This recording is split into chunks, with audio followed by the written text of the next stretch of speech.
Welcome to the deep dive. I'm really glad you could join us today. We're about to dive into a case that's really gripped a community in Wisconsin. It's one of those moments, a real world urgency that hits home how quickly things can change.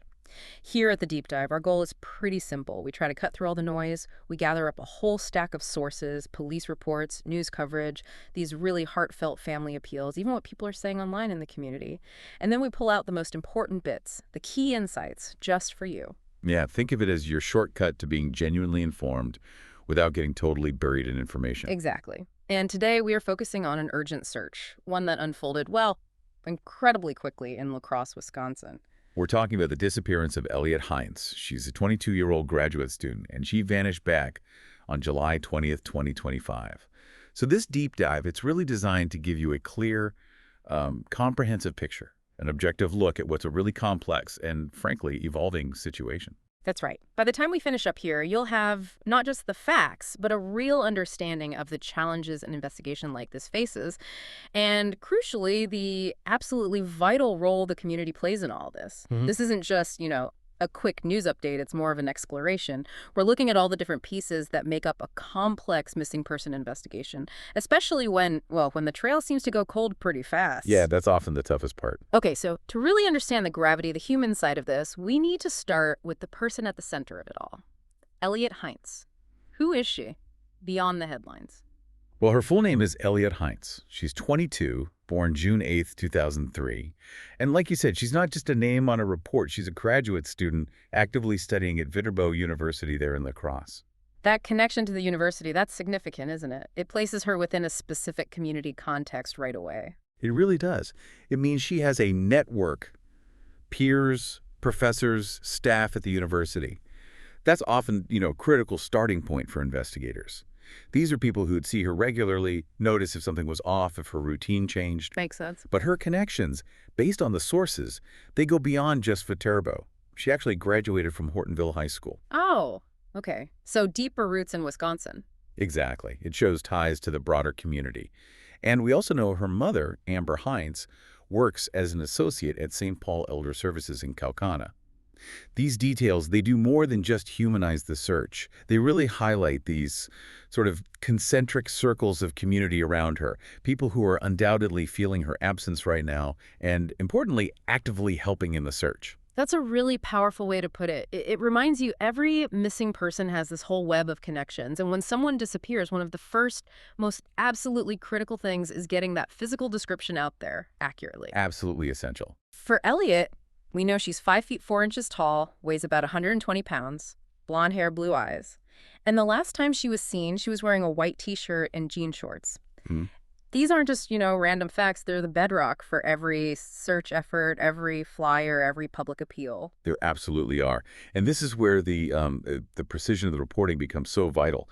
Think about it. Every news story, every police bulletin, every flyer you see taped up, they all list Elliott's height, weight, hair, eyes, even those clothes consistently. Right. The fact that these details match up across all these different sources, the police, the news outlets, the family's own appeals, that's not just a coincidence. It tells you that this information is reliable, it's been verified, and that reliability is just crucial for the investigators. Okay, so let's dig into that a bit. Why is that consistency, that reliability so incredibly important in a case like this? It might seem obvious, but what's the real strategic value? Well, the impact is huge, really, for both getting help from the public and for the investigation itself. First, think about public help. When you have a clear, consistent description, it cuts down on confusion massively. Right. Imagine if one report said blonde hair, another said light brown, or her height was listed differently. That would be a mess. Exactly. It leads to misidentification, people calling in tips that aren't actually relevant, wasting valuable time. Or, maybe worse, someone did see something, but they dismiss it because it doesn't quite match a confusing description they heard. So consistency helps make potential sightings much more accurate. Precisely. If someone thinks they might have seen Elliott, they can compare what they remember against these specific verified details. It makes their tip much more likely to be useful, actionable. It's about making it easy for people to help, removing doubt. You got it. And then second, for the investigators themselves, having that solid description is fundamental. It lets them share accurate info with other agencies, maybe police in the next town over, transit police, even federal agencies if things escalate. And it helps them filter the huge number of tips that usually come in during these high-profile cases. If a tip comes in about someone who clearly doesn't match Elliott's description, they can quickly set it aside and focus resources on more credible leads. And I'm guessing it's critical for reviewing surveillance footage, too. All those cameras everywhere now. Oh, absolutely vital. Imagine sifting through hours and hours of video traffic cams, ring doorbells, store security footage. Knowing Elliott is 5'4", blonde, wearing that specific white t-shirt and jean shorts, that gives analysts a very concrete target. Yeah, helps them pick her out. Or, just as importantly, rule out other people quickly. It saves an enormous amount of time and effort. Plus, this careful, consistent communication builds public trust. When people see the official information is reliable, they're more likely to believe it, pay attention, and keep an eye out. So, yeah, it seems like a simple list of facts, but it's actually a really thought-out strategic part of the whole operation. It really is. It's laying that solid, unambiguous foundation for everything that comes next. Okay, that really puts those details into perspective. Let's shift now to the next absolute critical piece. Elliott's last known movements. This is where the timeline becomes everything, painting that picture of her final known hours. Right, the sequence of events. We know she was last seen, or at least observed, at Bronco's Bar. That's at 105 3rd Street South, downtown La Crosse. The time was about 2:30 a.m., early Sunday morning, July 20th, 2025. This is her last known point inside a public place, a social setting. That's the first key anchor point. But what's perhaps even more crucial for the investigation is the next confirmed sighting. After leaving the bar, she was definitively seen walking south. This was on the 500 block of Front Street South. Okay, Front Street South. And the timestamp on that sighting is approximately 3:22 a.m., still early Sunday morning. 3:22 a.m. And here's the geographical detail that every source stresses. This specific spot on Front Street South is right next to the Mississippi River, not just near it, immediately adjacent. Wow, okay, so a very specific time and place right by a major river. That feels significant. Extremely significant. Before we analyze that gap, what happened right after that? When did people realize something was wrong and the search actually began? Well, that same day, July 20th, in the early morning hours, basically as soon as people who expected to hear from her didn't, her family and friends started trying to reach her, calling her phone, checking places she might be, contacting friends. The La Crosse police were involved pretty quickly, too. And these initial attempts. All unsuccessful, unfortunately. That inability to make contact is what really triggered the alarm bells and officially made her a missing person. Okay. So as that Sunday went on, the La Crosse police formally launched their search. They put out those initial public appeals for help, trying to get the word out quickly. And the family and friends. They really mobilized. Hmm? By Monday morning, July 21st, they were organizing ground searches, focusing intensely on that area where she was last seen, that Front Street South location near the river. So a coordinated effort right from the start, police and community working together. Yeah, it's often how these urgent searches begin. Parallel efforts trying to cover all bases. Okay, now let's go back to that timeline because something really jumps out. She's at Bronco's Bar at 2:30 a.m., then seen on Front Street South at 3:22 a.m. Mm-hmm. That's, what, 52 minutes? Just under an hour. 52 minutes, yeah. What does that specific time gap mean for the investigators? What does that tell them? That 52-minute interval, it's not just time passing. For investigators, it's this incredibly focused window of vulnerability. It's the prime period they need to account for. The critical window. Exactly. Yeah. Anything could have happened in those 52 minutes that led to her disappearance. So investigators are going to be trying to reconstruct every possible second. What route did she take from the bar to Front Street? Was she alone? Did she meet someone? Was she going straight home? Where was home even? All right, all those questions. Every scrap of security footage along any potential path she might have taken during that specific time slot, from businesses, traffic lights, people's homes, those ring cameras, they'll pull all of it. A huge task. Painstaking work. They'll try to find anyone who might have been out in that area at that time, potential witnesses. The more precise you can be with the time and location, the more focused your efforts can be, even in a city area late at night. You're trying to shrink the haystack, basically. Makes sense. And then there's the location of that final sighting, Front Street South, right next to the Mississippi. You said all sources emphasize this. Why is that specific location so critical to their initial thinking? The fact that she was seen right there, immediately next to the Mississippi River, especially in the pre-dawn hours, well, it immediately raises serious concerns about potential water-related incidents. Okay. This isn't just guessing, it's a logical conclusion based on where she was last confirmed to be. We're talking about a huge, powerful river, and a young woman seen right at its edge as morning approached. So the river becomes a primary focus. Absolutely. It triggers a strong working hypothesis for the investigators right away. Could it have been an accident, a fall? Was there some environmental factor, maybe darkness or uneven ground? Or, could the river be involved in something more All sinister? possibilities, unfortunately. All possibilities. But that proximity directly shaped the immediate response, the quick deployment of those specialized search teams, the boats, the drones. The first priority became trying to figure out her path during those 52 minutes and thoroughly searching the river and its banks right there. Because if she wasn't seen after that point on Front Street, It strongly suggests whatever happened right there, near the water. It makes that specific location and time frame the most crucial point for finding any new clues. It's the last place she was known to be, and its geography profoundly shapes the whole initial investigation. okay, so with that timeline and location clear, let's shift to the official response, the investigation itself, the search efforts. The La Crosse Police Department took the lead. What specific tools and teams did they bring in? And what does that deployment really tell us about their initial assessment, confirming that focus on the river? The resources they deployed almost immediately are very revealing. Given she was last seen right by the Mississippi, the police and fire departments responded fast with specialized gear.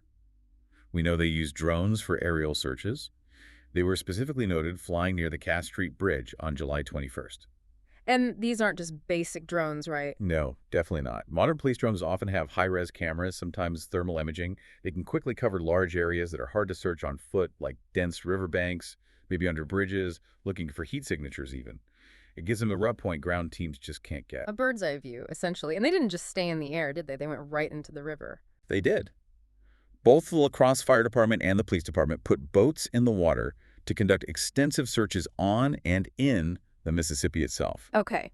This immediate significant use of both boats and drones, it directly reflects that primary assessment by the investigators. They strongly suspected her disappearance likely happened in or very close to the river. It shows a clear strategy. Absolutely. It wasn't random. It shows they likely have protocols for missing persons cases near major waterways like this. It points to a rapid, focused response, putting their best tools right where the evidence suggested they should look first. They weren't just casting a wide net initially. They were concentrating fire on the most probable area. So their actions really confirm their initial theory based on her last known location, but searching a river like the Mississippi, that has to be incredibly difficult, right? Even with moats and drones. Oh, it's immensely challenging. Yeah. A truly formidable task. The Mississippi isn't some calm lake. It's huge, it's powerful, it's constantly moving. The currents alone. Exactly. You've got strong, unpredictable currents that can carry anything debris. Tragically, even a person a significant distance downstream very quickly. Miles, sometimes in just hours. So the search area isn't fixed, it keeps moving. Constantly expanding downstream. Then you have the depth. It varies wildly, shallow near the banks, but potentially incredibly deep channels elsewhere. And under the water. All sorts of obstructions, submerged trees, rocks, maybe old pier structures, junk. Things that can snag search equipment or hide what they're looking for. And visibility must be terrible. Often near zero, especially if the riverbed gets stirred up. It's murky, silty water. Divers often have to rely completely on touch, feeling their way around. It makes searching even a small area incredibly slow and difficult. Wow. You add in the sheer volume of water, the changing conditions day to day, maybe even commercial barge traffic they have to work around. It means even a thorough search is incredibly hard. They might have to search the same area multiple times as conditions change. So they rely heavily on technology then, sonar and things like that. Definitely. Side-scan sonar, remotely operated vehicles, or ROVs, with cameras, plus highly trained dive teams. It highlights just how tough a manual search is in that kind of environment. Almost everything is working against you. So the flip side of that, if they don't find any evidence in the river, despite all these intensive efforts, what does that mean for the investigation? That must be a really tough moment. It's exactly the scenario investigators hope to avoid but have to prepare for. While the river is the logical first place to look intensely, if exhaustive searches turn up nothing, and these teams are incredibly dedicated, then the investigation has to pivot. They have to broaden the scope. Fundamentally, They have to expand their thinking and reevaluate their working hypothesis. It doesn't mean they stop, but they have to shift focus. Maybe look much harder at land-based possibilities, re-interview witnesses with a completely fresh perspective, go back over surveillance footage looking for different, maybe subtler clues, consider possibilities beyond a water incident much more seriously. Which makes an already hard case even harder. Absolutely. It requires a significant shift in resources and strategy, moving into a phase where every potential lead, no matter how small or unlikely it seems, becomes incredibly important. And based on the latest reports we have, are the police still actively pursuing leads? Or have things stalled out a bit despite all the effort? The official line from the police has been consistent. They're actively following leads and processing information that comes in from the public. However, the difficult truth is that despite all these efforts, the police work, the family search, the community's help, and the significant resources used, Elliott has not been located. Still missing. Still missing. Yeah. All attempts to find her or make contact have, sadly, been unsuccessful so far. This just underscores how challenging this case is and why that ongoing plea for new information from the public is so critical. Yeah. The La Crosse police have been very clear about how people can provide information, giving out their non-emergency number, 608-782-7575, and setting up those anonymous Crime Stoppers channels. They know they need that next piece of information wherever it might come from. It really sounds like they're throwing everything they have at it, but facing real obstacles. And this, maybe more than anything, is where the community steps up, right? Acting as that force multiplier you mentioned. Let's talk about the appeals from Eliotte's family.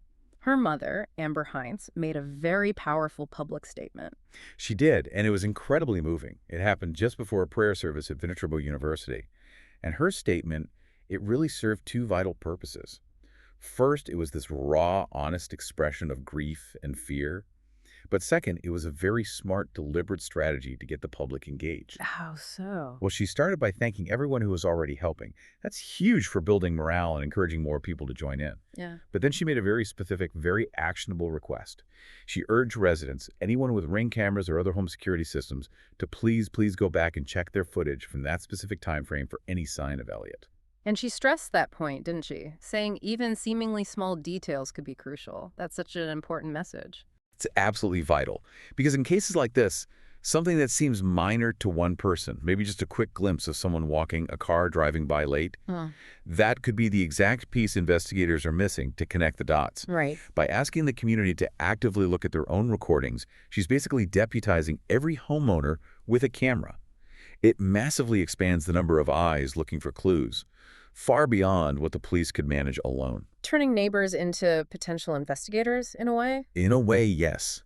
And she also thanked people who were out putting up flyers, doing ground searches, and explicitly said more volunteers were welcome for future efforts.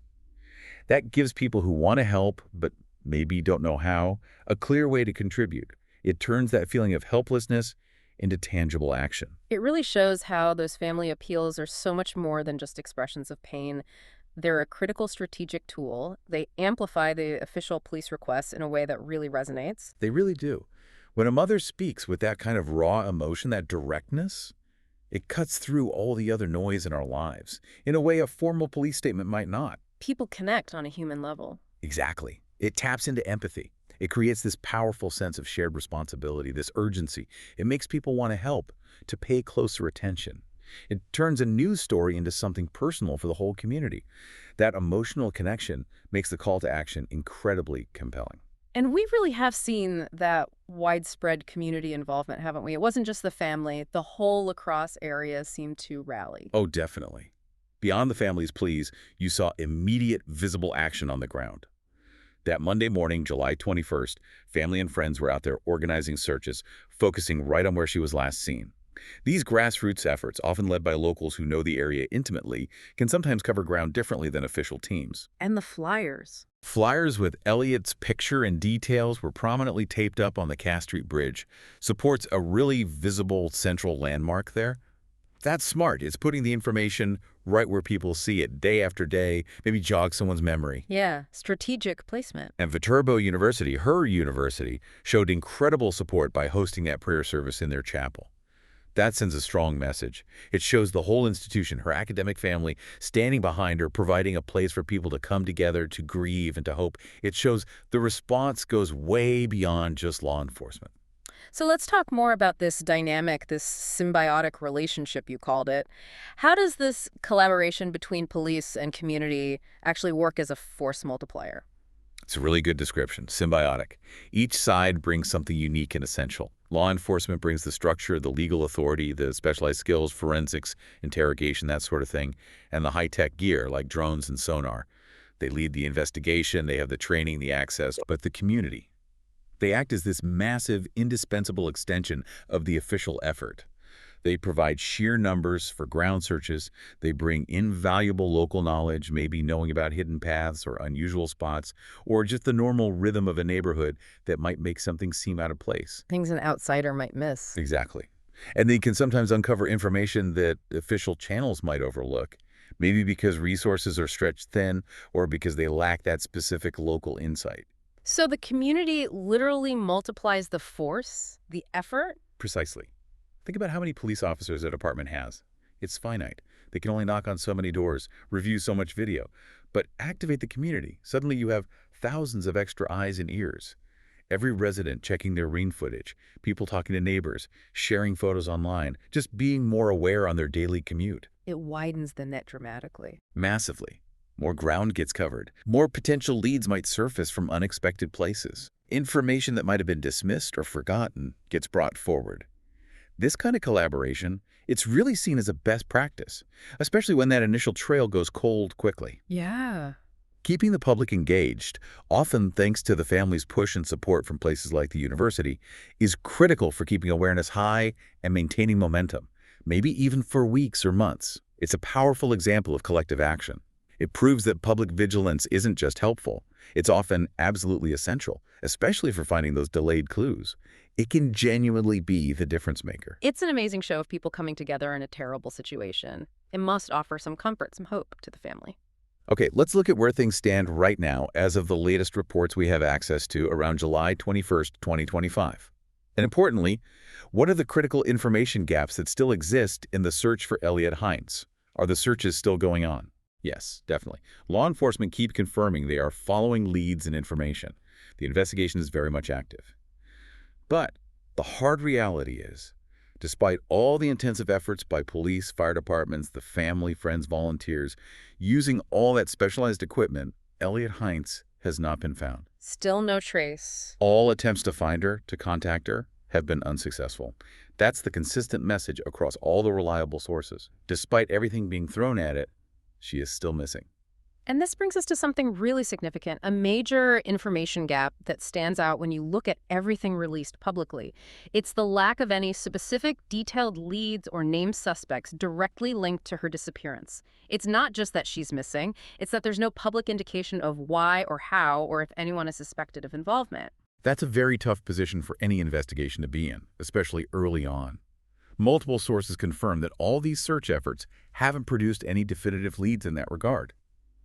The fact that there's this consistent reporting of a lack of specific leads or suspects, even with all the resources deployed and the community help, will strongly suggest that those crucial first steps investigators take haven't yielded a clear breakthrough. What kind of first steps are we talking about? Things like analyzing the scene where she was last seen, doing those initial interviews with everyone close to her, reviewing the first wave of surveillance footage, checking phone records, bank activity, social media, the fundamentals. So the fact that none of that has apparently pointed in a specific direction means what? It suggests the immediate trail, as they sometimes call it, went cold very quickly in terms of direct actionable evidence pointing to one particular scenario or person. Which makes the case incredibly challenging right from the start. Extremely challenging. It implies that the authorities are likely having to keep a very wide range of possibilities open. They can't narrow it down yet because the evidence just isn't there to support one specific theory over others. So, accidental disappearance, voluntarily leaving, foul play. It's all still on the table because they lack proof for any single one. That appears to be the situation based on the lack of specific leads being reported. This requires a much broader, more resource-heavy investigation because they can't just focus down one path. They have to explore multiple angles for every piece of information that comes in. Okay, so given that lack of a clear breakthrough, what does that mean for the way forward? Where do investigators focus their energy now? It makes public cooperation absolutely paramount. It shifts from being just helpful to being potentially the primary source for new intelligence. Hmm. The success of the investigation moving forward becomes heavily reliant on people continuing to be vigilant and coming forward with anything they might know or remember. Right. That's why the authorities and the family keep emphasizing the importance of any information, no matter how small it seems. Those repeated pleas for any information aren't just rhetoric. They're a reflection of the strategic reality of the investigation right now. Because that one tiny detail, maybe something someone didn't even think was relevant at first, could be the key. Exactly. That's the hope. Someone might be reviewing old security footage, maybe from weeks ago, and spot something they missed initially. A car that seemed out of place. A person walking at an odd time. Something that, when combined with other bits of information the police already have, suddenly clicks and opens up a new avenue. It really highlights how crucial that public vigilance is, especially when the main leads aren't there. It absolutely does. It suggests the investigation might be in it for the long haul, waiting for that crucial piece of new information to surface. And potentially, any single person in that community could be holding that key without even realizing it yet. Which is why it's so important for you, our listener, if you heard this, if you were in the La Crosse area around that time or have any connection, if you have any information, truly, no matter how small you think it is, please share it. Let's make sure everyone knows exactly how to do that again. Yes, the channels are clear, and they offer anonymity if needed. You can call the La Crosse Police Department's non-emergency line, 608-782-7575. If you want to remain anonymous, you can use La Crosse Area Crime Stoppers, 608-784-TIP-TS.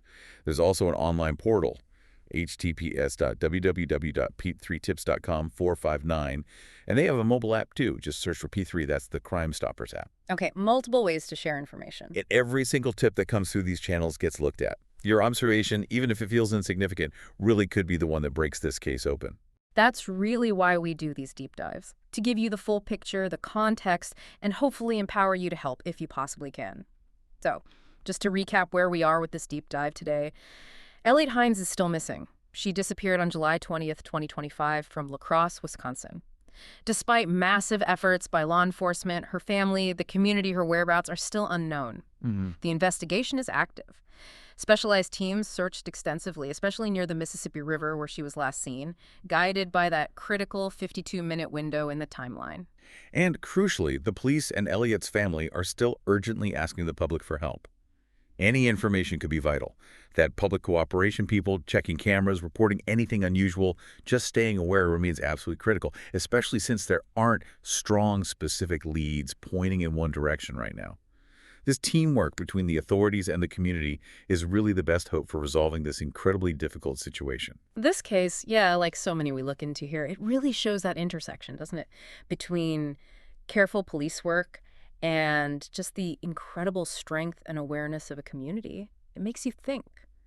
In a world where we're just bombarded with information constantly, how do we actually train ourselves to be observant, to really notice things around us? That's a tough one. It's so easy to just scroll past an alert or see a headline about someone missing and just move on. But when it's someone's life potentially hanging in the balance, what's our responsibility as part of a community to share even those little things we notice? It's a really profound question, isn't it, about collective responsibility? But that human connection you feel when you hear about a case like Eliotte's, it can cut through all that daily noise. It really reminds you of the impact we can have together just by being aware, by taking action. Yeah. It challenges us, maybe, to not just be passive consumers of news, but to be active participants in the safety and well-being of the places we live. Even if that just means taking 5 minutes to check your camera footage or calling in something that seemed a bit off. Because you never know. You never know. What if your small piece of information, combined with someone else's small piece, suddenly reveals the bigger picture?